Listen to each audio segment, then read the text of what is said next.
I started out my tour of South Dunedin cycleways somewhat inauspiciously, which is to say, by getting lost. I meandered uncertainly down Crawford Street. Does this become Vogel Street? I murmured to myself. No, it doesn't, I found out, when I eventually stopped and consulted my map. I'm new to Dunedin. I moved here less than a year ago, and I live in Northeast Valley. But that's not why I got lost cycling in South Dunedin. It's also not because I never go to South Dunedin, as my colleagues gleefully and erroneously alleged as I set out. It is because I don't go to South Dunedin cycling, at least not if I can help it. In my imagination, South Dunedin is a mecca for automobiles, hostile territory for cyclists.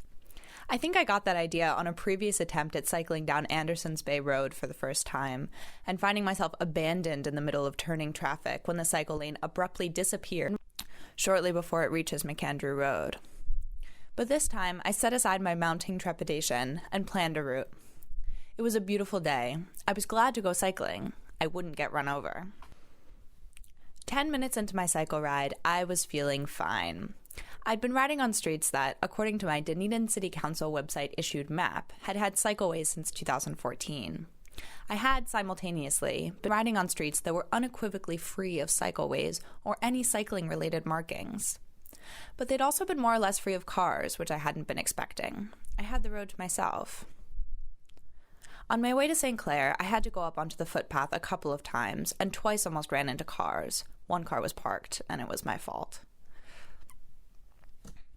But I'd had such low expectations for South Dunedin that I was pleasantly surprised. This isn't so bad, I found myself thinking. Still, though, no cycle lanes. No hint of roads that were built for anything but cars. Then Richardson Street, home to the infamously contentious traffic island. I rode back and forth on the beginnings of its cycle lane multiple times so Otago Daily Times videographer Craig Baxter could get the shots he needed. I skirted past the traffic cone blocking one end of the cycle lane and the numerous parked cars occupying the other end. And I relished in the half-block of unadulterated cycle lane that lay between them. It was, I realized, the first time I'd cycled in Dunedin in a real cycle lane, with sturdy lumps of cement forming a barrier between cycling space from oncoming traffic.